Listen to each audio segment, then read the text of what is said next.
Welcome to this week's episode of What's at Stake. I'm your host, Bryan DeAngelis, partner and head of the Washington office here at Penta.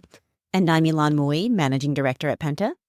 We're thrilled to be joined today by Leo Varadkar, former Taoiseach of Ireland and a member of Penta's Global Advisory Board. As a two-term prime minister and one of Europe's most influential voices in navigating global challenges, from Brexit to the pandemic response to global taxation, Leo brings deep firsthand insight into how political leadership and the business community can evolve together. And that's exactly what we want to unpack today. It's impossible to predict every twist and turn in a increasingly fast-moving and interconnected environment, but leaders who understand how to operate within it can gain a real advantage. So we have a lot to get into, but first, Leo, welcome to Washington and welcome to What's at Stake. Thank you. Great to be back in DC.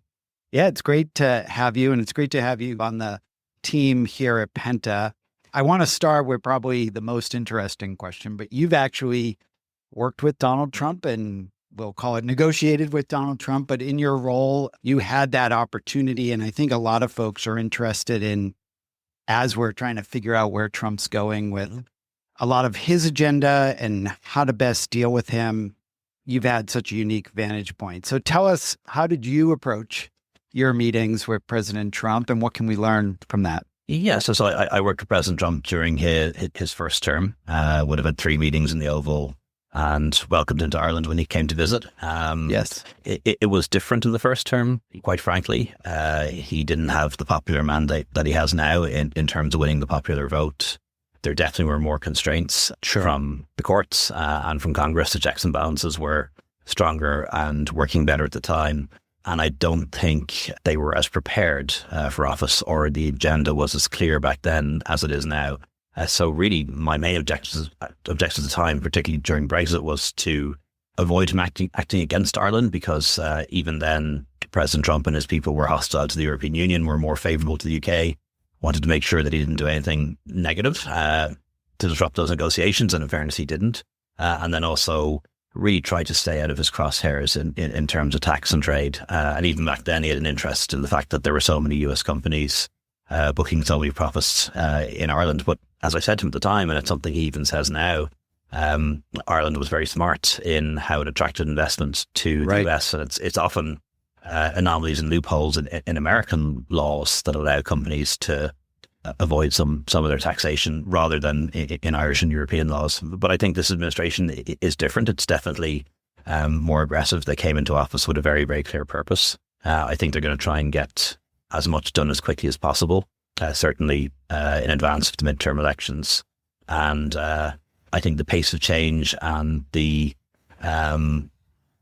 level, I suppose, of muscularity and aggression has taken people by surprise. Not what's been done, because that was all very well flagged in the campaign. There aren't any huge surprises there, but just that so much has happened so fast, and that has been so muscular, and at times aggressive, and at times quite unsettling for a lot of traditional allies. Yeah, that's true. And it was well advertised during the campaign, but I think the business community, and it's interesting to hear you say it as a world leader, has been so shocked by him actually following through on everything and how quickly he's done it. I feel like during the first term, one of the sort of aphorisms was that, the media took Trump literally, but not seriously. His voters and his base took him seriously, but not literally. And this time it feels like people are taking him both literally and seriously at the same time. So how are you thinking about how the approach that maybe you took during your time as the leader of Ireland, would that still work in this administration with this level of aggressive posture? Yeah, I actually don't think so. I think governments are going to have to be very clear as to what their objectives are, very clear as to what their strategy is, should remain true to their values, because all administrations come to pass at some stage, and politicians are never around forever, whereas institutions are or can be around for generations and hundreds of years. So I think it's really important that people don't do things that they then might regret in the longer term. But in terms of watching the strategy, certainly when it's come to issues like trade and some other things too, there's the initial period, which is kind of shock and awe. a big announcement, very extensive demands that surprise people or shock people. There's then often a little bit of bullying and intimidation of opponents and competitors. Then there's the effort to make a deal and make a deal quite quickly. And no matter what the deal is, it is then always sold as a great deal or the best deal ever, even though it isn't much of a deal sometimes. And what we've seen in terms of trade agreements and trade deals so far are not what we would have traditionally described as being free trade agreements or anything of that sort. They're very much ad hoc agreements and a toning down of what was previously announced or promised. I think when it comes to the European Union, we will come to an agreement, probably something similar to what's been done with the UK, with a reduced tariff based on what was there, what's there now, and different agreements in different sectors.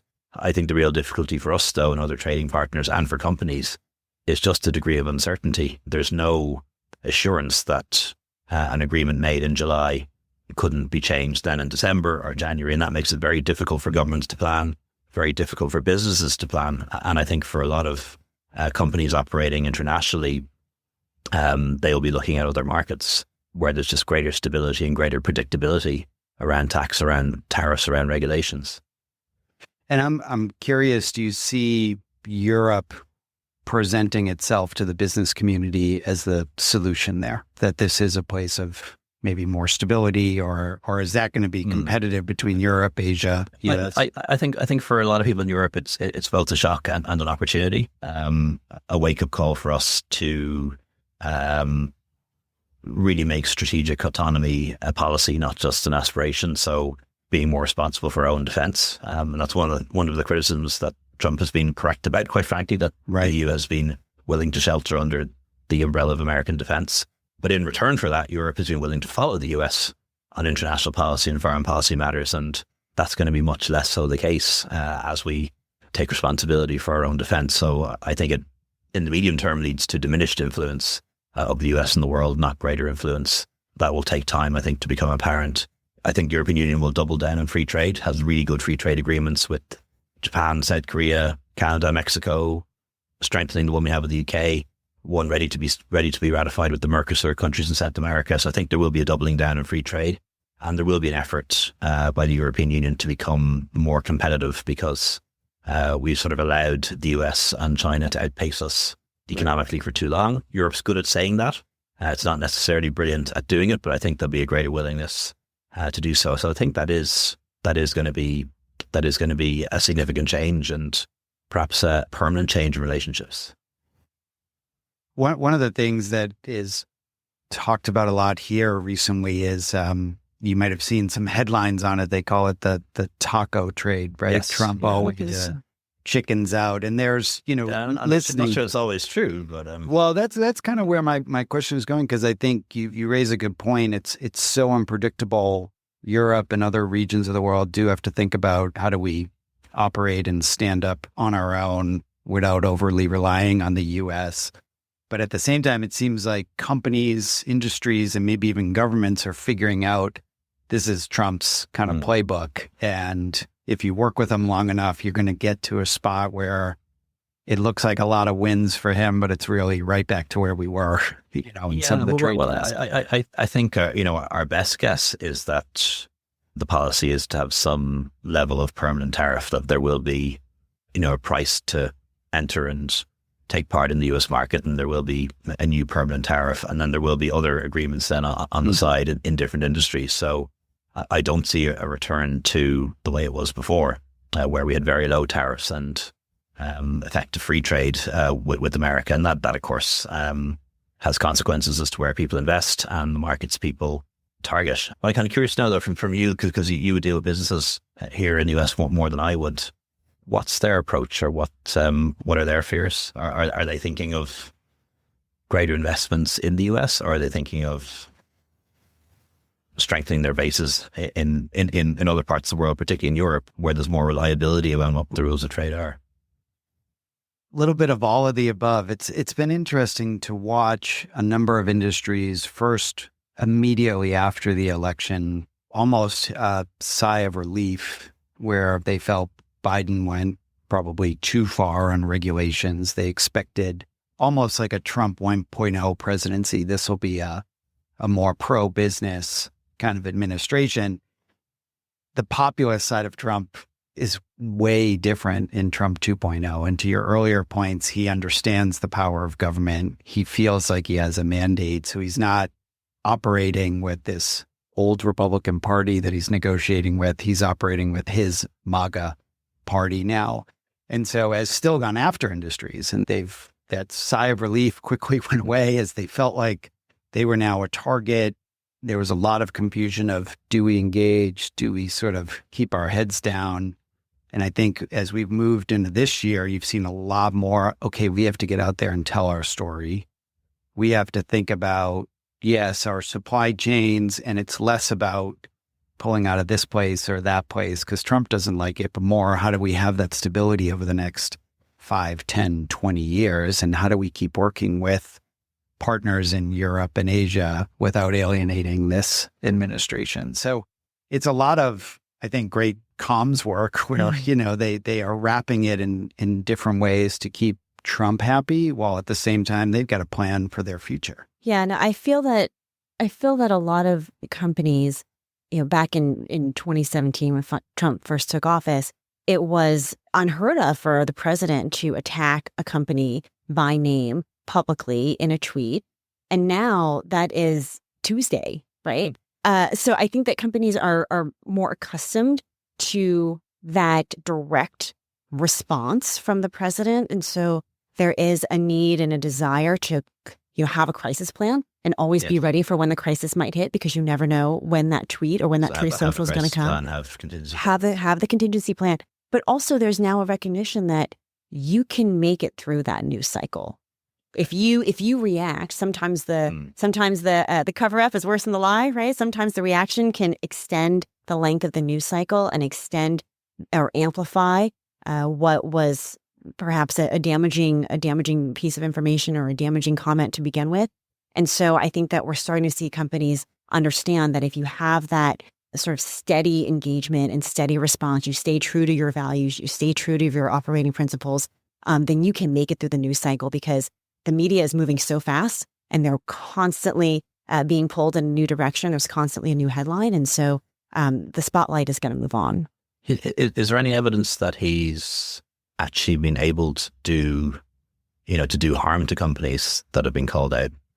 We looked at this a little bit and tried to map the stock price of one company that he called out against the tweets and against the news cycle. So trying to triangulate, if you will. And what we found there's many variables, but in our sort of back of the napkin analysis, we found that the stock price recovered over time. As the news cycle died down, so did the stock price. Again, there's many macro factors, but I think that goes to the idea that you can weather through it. And what we saw in the beginning, I think, of the Trump administration was a lot of companies making some very rapid decisions based on what they were seeing happening on Twitter or on Truth Social. And now I think you're starting to see companies engage more behind the scenes and do that direct outreach to the administration rather than a full-scale change of policy. And I suppose the attention of the White House can move on to something else. Absolutely. Quickly. I mean, he's a master at media manipulation in that sense, where he is, to Ylan's point, constantly flooding the zone, where he's trying to do it for himself too. You've seen that even in the last few weeks with his now famous breakup with Elon Musk. He's looking for other ways to drive news. But what's I find a little bit interesting to watch over the last few months is, to Ylan's point, the companies who are well invested in Washington, have that crisis plan, have been thinking about these issues, are actually pretty well prepared. Where you're seeing the most damage, I would say, is an industry like higher education, where they usually are not in these fights. They don't have that kind of muscle memory of how to work with him or deal in these media environments, and really being caught by surprise and just now starting to figure out some ways to counter that and build allies within Congress and others. That's a lot of change. I want to jump back to Europe, though, for a second, because in as much as there's all this change and tension around Trump's policies, that's happening at a time when there's a lot of global tensions otherwise as well. We could talk about Ukraine and Russia, but even, and I'm curious your perspective, the we're still just a couple years out of Brexit and what that's doing in terms of the UK and EU relationship. How is that being impacted by Trump? Is that pushing folks closer together? Is that creating more tension? How are you seeing that from your side? Yeah, well, I think at the moment we see the United Kingdom and Europe being pushed closer together. Mm-hmm. That's in part because of the invasion of Ukraine, which was the big shock to the East, if you like. Russia invading a European country, a candidate country for the European Union. And then the shock to the West, which was President Trump casting doubt on his commitment to NATO and his commitment to European security. And that really has pushed the European Union closer together and has pushed the UK closer back to the EU. So we have now a defence and security agreement.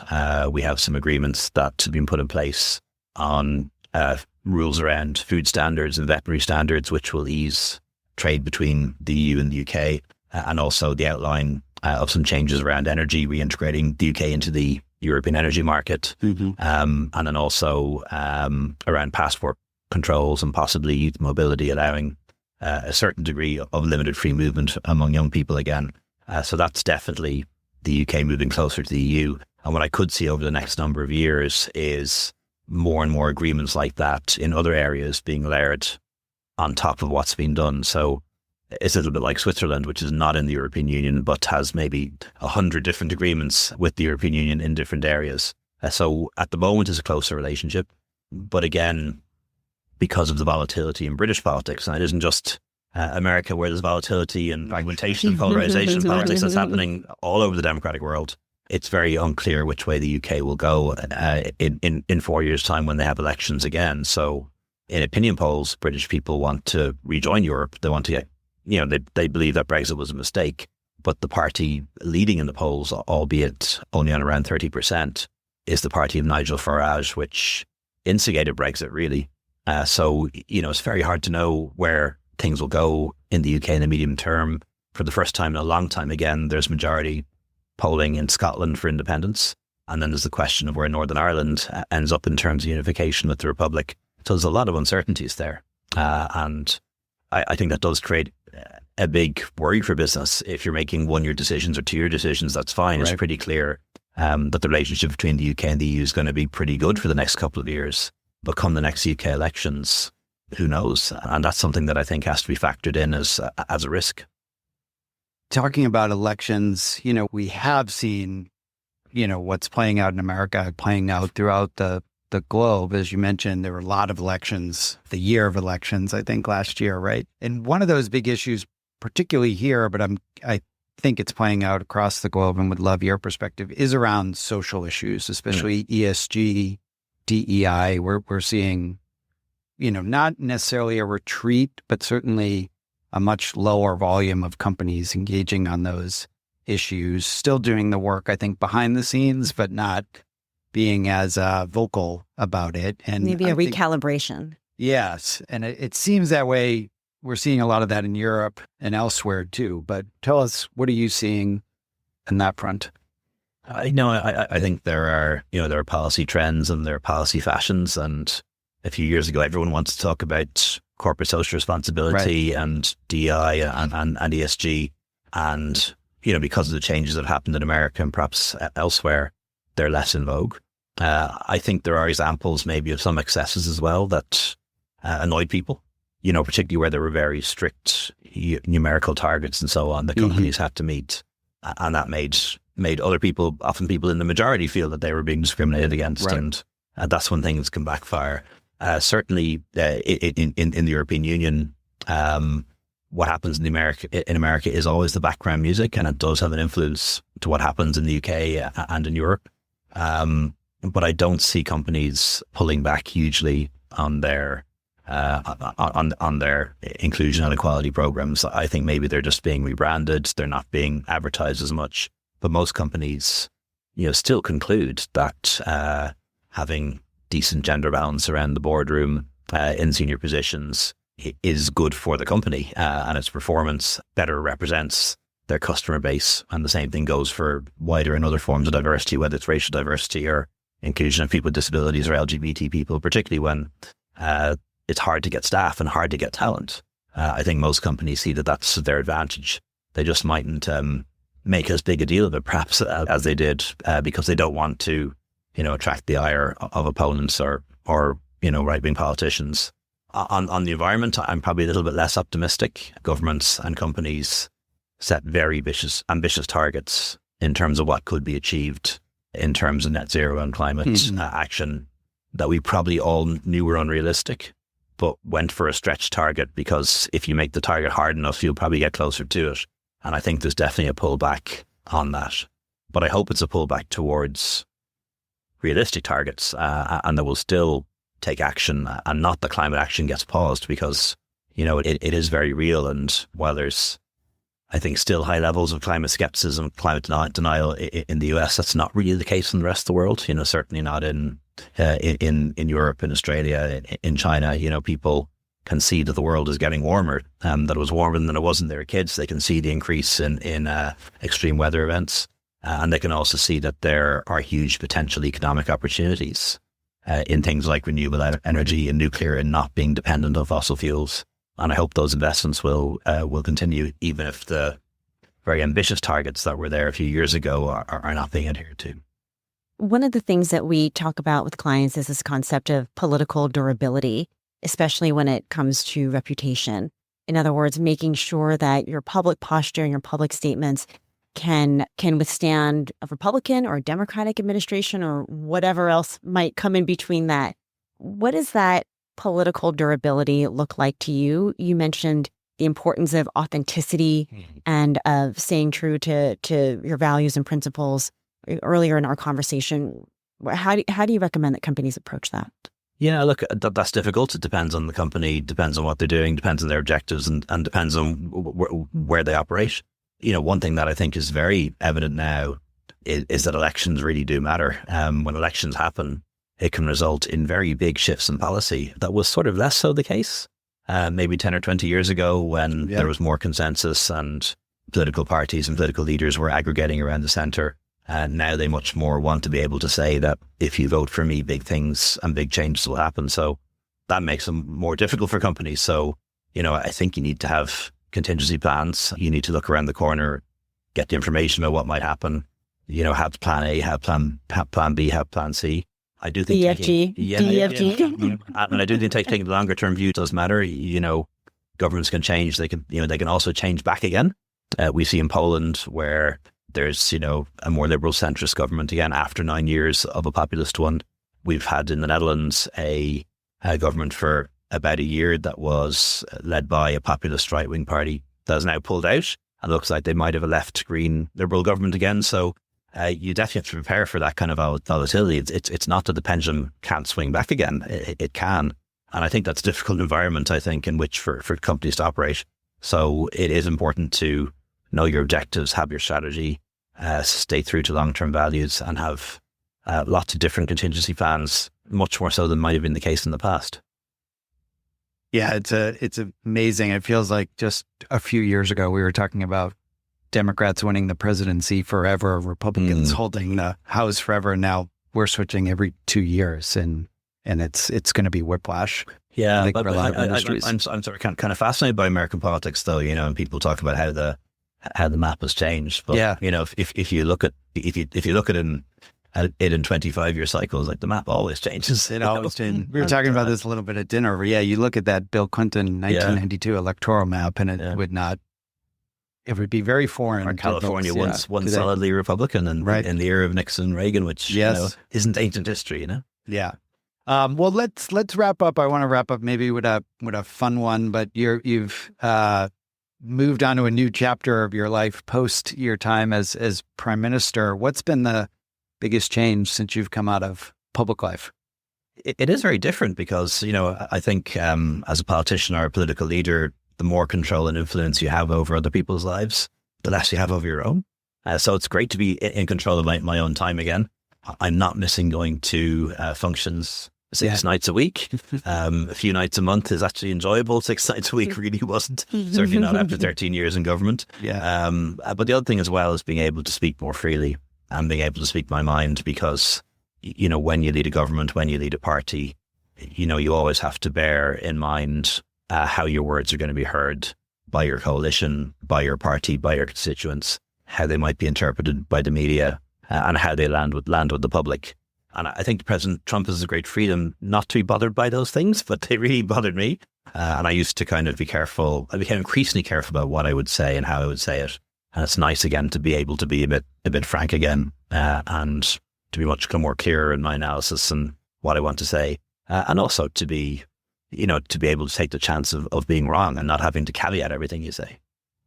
Leo, we're certainly glad to have you with us here at Penta. I hope that you get some time to yourself while you're here in Washington as well. Thanks so much for joining us. Thank you. It's been a real pleasure. Thank you.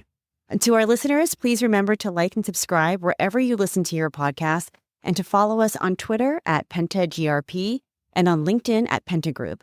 I'm your co-host, Ylan, and as always, thanks for listening to What's at Stake.